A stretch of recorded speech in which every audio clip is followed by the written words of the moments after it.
नमः शिवाय शिवजी सदा सहाय। ओम नमः शिवाय गुरुजी सदा सहाय। ओम नमः शिवाय शिवजी सदा सहाय। ओम नमः शिवाय गुरुजी सदा सहाय। संगत जी गुरु जी का अनंतम शुक्राना, हर चीज का शुक्राना, हर सांस का शुक्राना।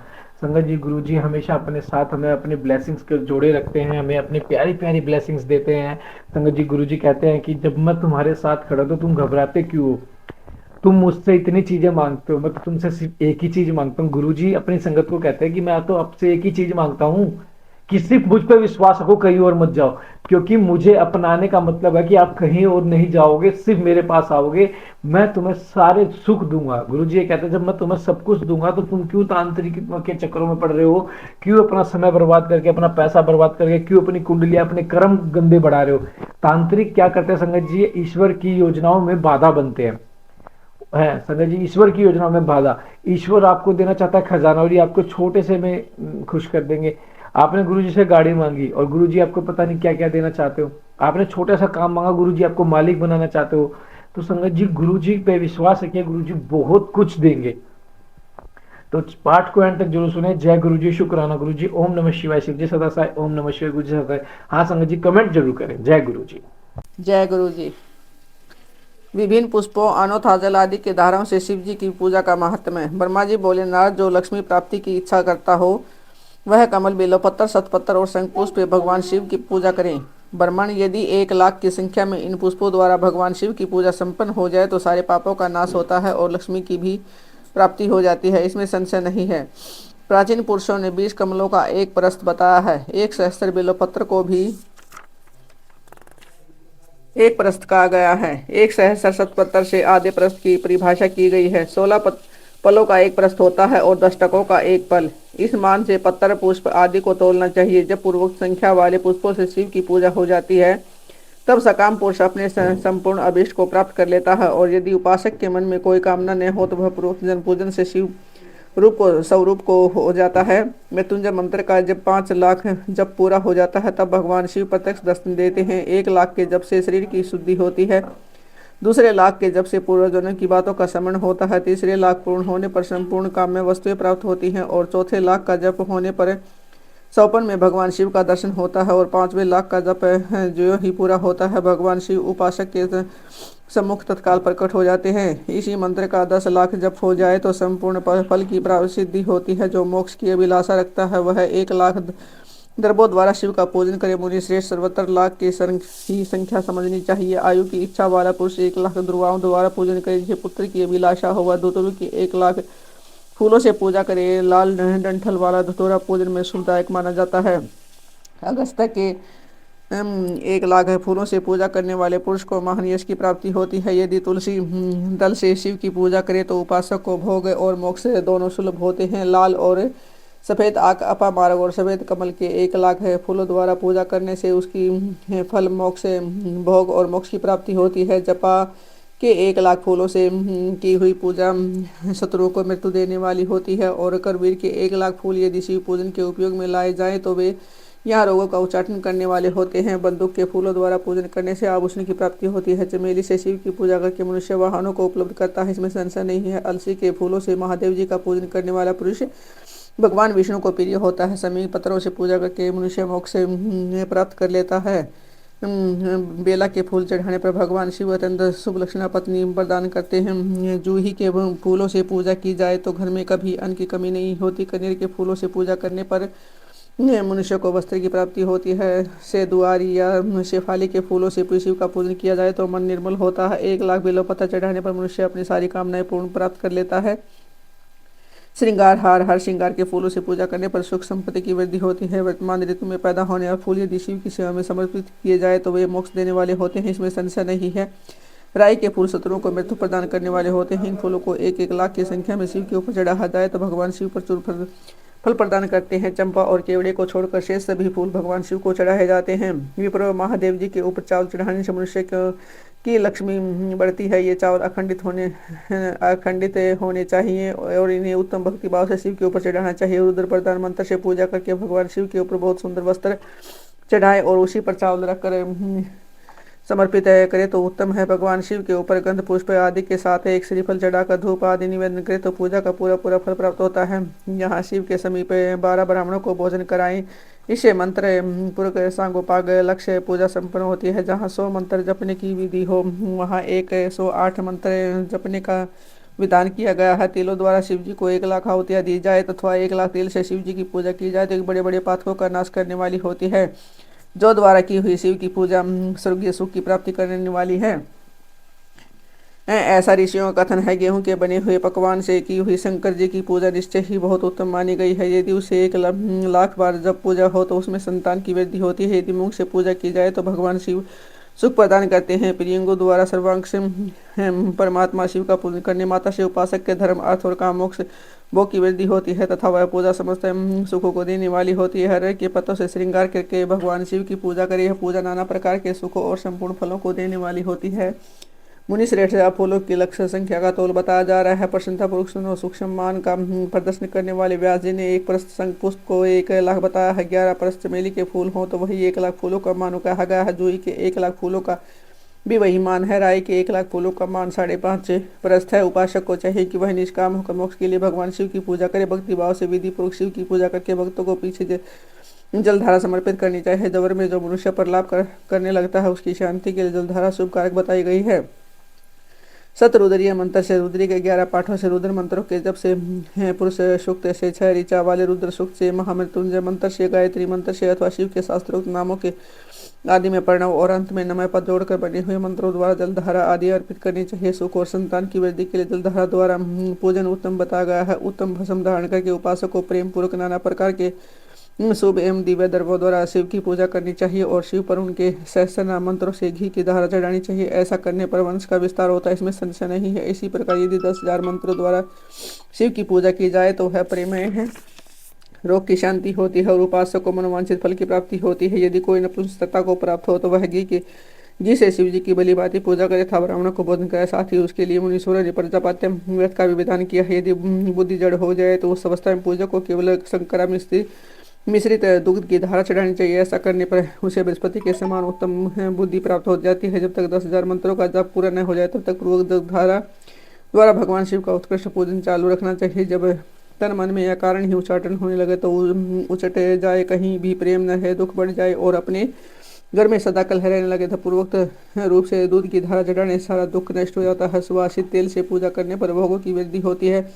यदि मधु से शिव की पूजा की जाए तो राधा का रोग दूर हो जाता है और यदि शिव पर एक के रस की धारा चढ़ाई जाए तो वह भी संपूर्ण आनंद की प्राप्ति कराने वाली होती है। गंगा जल की धारा तो भोग और मोक्ष दोनों फलों को देने वाली है। ये सब जो धाराएं बताई गई हैं इन सबको मृत्युंजय से चढ़ाना चाहिए। उसमें भी मुक्त मंत्र का विधान 10,000 जप करना चाहिए और 11 ब्राह्मणों को भोजन कराना चाहिए। सृष्टि का वर्णन तदंतर नारद जी के पूछने पर ब्रह्मा जी बोले, मुने हमें प्रोक्त आदेश देकर जब महादेव जी अंतर ध्यान हो गए तब मैं उनकी आज्ञा का पालन करने के लिए ध्यान मगन हो कर्तव्यों का विचार करने लगा। उस समय भगवान शंकर को नमस्कार कर श्री हरि से ज्ञान पाकर परमानंद को प्राप्त हो मैंने सृष्टि करने का निश्चय किया तात भगवान विष्णु भी वहाँ सदाशिव को प्रणाम करके मुझे आवश्यक उपदेश दे तत्काल अदृश्य हो गए। वे ब्रह्मांड से बाहर जाकर भगवान शिव की कृपा प्राप्त करके बैंकुंठ धाम में जा पहुँचे, सदा वही रहने लगे। मैंने सृष्टि की इच्छा से भगवान शिव और विष्णु का स्मरण करके पहले से रचे हुए जल में अपनी अंजलि डालकर जल को ऊपर की ओर उछाला। इसे वहाँ एक अंडे प्रकट हुआ जो 24 तत्वों का समूह कहा जाता है। विप्रभ विराट आकार वाला अंड जड़ रूप ही है। इसमें चेतनता देकर मुझे बड़ा संशय हुआ और मैं अत्यंत कठोर तप करने लगा। 12 वर्षों तक भगवान विष्णु के चिंतन में लगा रहा था। वह समय पूर्ण होने पर भगवान श्री हरि स्वयं प्रकट हुए। बड़े प्रेम से मेरे अंगों का स्पर्श करते हुए मुझसे प्रसन्नतापूर्वक बोले। श्री विष्णु ने कहा कि ब्रह्मन तुम वर मांगो, मैं प्रसन्न हूँ। मुझे तुम्हारे लिए कुछ और भी देय नहीं है। भगवान शिव की कृपा से ही सब कुछ देने में समर्थ है। ब्रह्मा जी बोले, अर्थात मैंने कहा कि महाभाग आपने जो मुझ पर कृपा की है वह सर्वथा उचित ही है, क्योंकि भगवान शंकर ने मुझे आपके हाथों में सौंप दिया है। विष्णु आपको नमस्कार है। आज मैं आपसे जो कुछ मांगता हूँ उसे दीजिए। प्रभु यह विराट रूप 24 तत्वों से बना हुआ अन्य किसी तरह चेतन नहीं हो रहा, जड़ी वो दिखाई देता है। हरे भगवान शिव की कृपा से आप यहाँ प्रकट हुए हैं, अतः शंकर की सृष्टि शक्तिता विभूति से प्राप्त हुए इस में चेतनता लाइए। मेरे ऐसा कहने पर शिव की आज्ञा में तत्पर रहने वाले महामुनि ने अतंत्र रूप का आश्रय ले ईशान में प्रवेश किया। उस समय उन परम पुरुषों के सहस्त्र मस्तक, सहस्त्रों नेत्र, सहस्त्रों पैर थे। उन्होंने भूमि को सब ओर से घेर कर स्वर्ण को व्याप्त कर लिया है। मेरे द्वारा भली भांति स्तुति की जाने पर जब श्री विष्णु ने स्वर्ण में प्रवेश किया तब वह 24 तत्वों का विकार रूप अंड सचेतन हो गया। पाताल से लेकर सत्यलोक तक की अवधि वाले उस अंड के रूप में वहाँ साक्षात श्री हरि ही विराजने लगे। उस विराट अंड में व्यापक होने से वे प्रभु विराज पुरुष कहलाए। पंचमुख महादेव ने केवल अपने रहने के लिए सुरम्य कैलाश नगर का निर्माण किया, जो सब लोगों से ऊपर सुशोभित होता है। देव से संपूर्ण ब्रह्मांड का नाश हो जाने पर भी बैंकुट और कैलाश, उन दोनों धामों का यहाँ कभी नाश नहीं होता। मुनि श्रेष्ठ, मैं सत्यलोक का आश्रय लेकर रहता हूँ।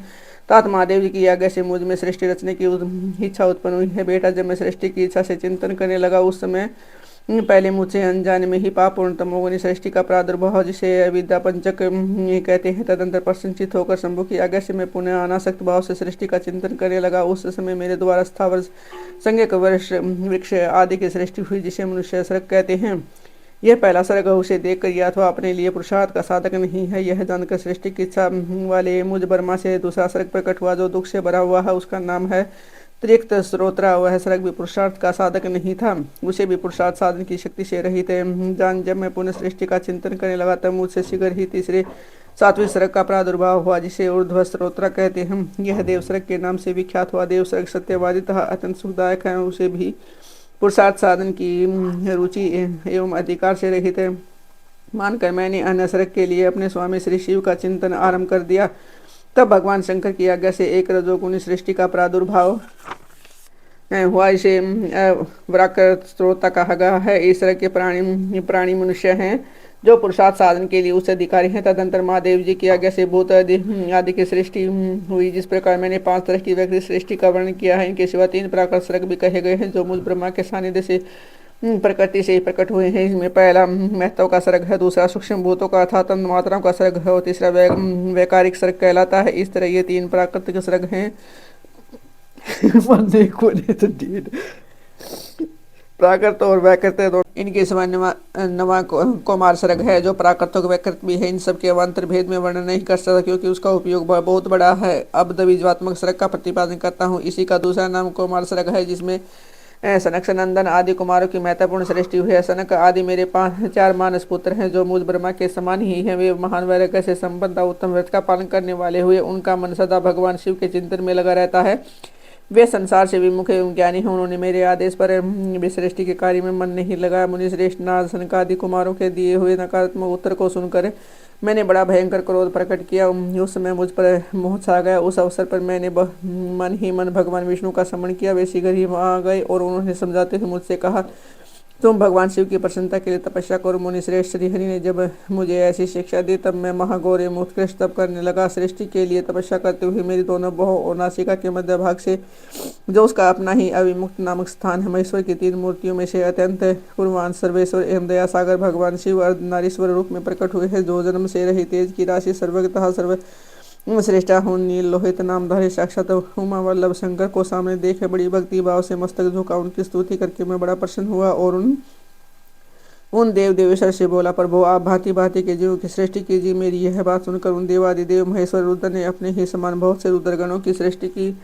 तब मैंने अपने स्वामी महेश्वर महारुद्र से फिर कहा कि देव आप जैसे जीवों की सृष्टि की जो जन्म और मृत्यु के भय से युक्त हो। मुनि श्रेष्ठ, मेरी ऐसी बात सुनकर करुणा सागर महादेव जी हंस पड़े और तत्काल इस प्रकार बोले। महादेव जी ने कहा कि विधाता, मैं जन्म और मृत्यु के भय से युक्त ऐसो बंजियों की सृष्टि नहीं करूंगा, क्योंकि वे कर्मों के अधीन हो दुख के समुद्र में डूबे रहेंगे। मैं तो दुख के सागर में डूबे हूँ, उन जीवों का उद्धार मात्र करूंगा। गुरु का स्वरूप धारण करके उत्तम ज्ञान प्रदान कर उन सबको संसार सागर में पार करूंगा। प्रजापति, दुख में डूबे हुए सारे जीव की सृष्टि तो तुम ही करो।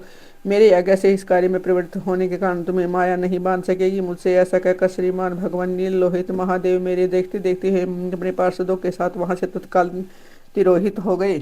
जय गुरु जी, शुक्राना गुरु जी, संगत जी, गुरु जी का अनंत लख लख बार शुक्राना संगत जी। जैसे कि मैं कहता हूँ कि हर पाठ में एक ऐसी ब्लेसिंग्स होती है जो आपको लेनी बहुत जरूरी है। और ये पाठ संगत जी क्यों चल रहा है, क्यों गुरुजी कंटिन्यू सेवा करवाए जा रहे हैं संगत जी, इसका एक महत्व है। कंटिन्यू सेवा इतनी आसान नहीं होती। बहुत से चैनलों ने कंटिन्यू सेवा करी थी लेकिन नहीं हो पाई, बीच में गैप बन गया, लेकिन हमारी नहीं हो पा रही, गैप नहीं बन पा रहा, क्योंकि गुरुजी की ब्लेसिंग्स है। गुरुजी चाहते हैं कि आप लोग डेली थोड़ा थोड़ा सुनो और अपने जीवन को इतना आसान बना लो, इतना सुखमय बना लो, जिसकी कल्पना भी आपने कभी ना की हो। तो गुरुजी अगर आपको सब कुछ देने को तैयार है तो आप ले क्यों नहीं रहे?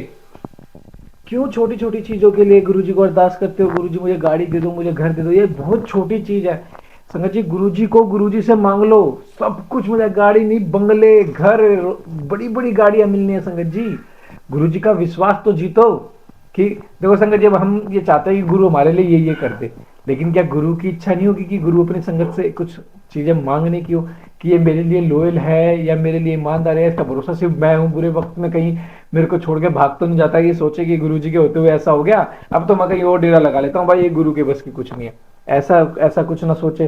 तो संगत जी गुरु का भरोसा जीत लिया ना आपने, तो संगत जी आपने सारी दुनिया को जीत लिया। ऐसा कोई काम नहीं जो गुरु जी ना करवा पाए संगत जी, ऐसा कोई काम नहीं है। तो संगत जी पाठ के एंड तक जरूर सुने, चैनल को सब्सक्राइब कर ले, बेल आइकन को प्रेस करें। जय गुरु जी, शुक्राना गुरु जी।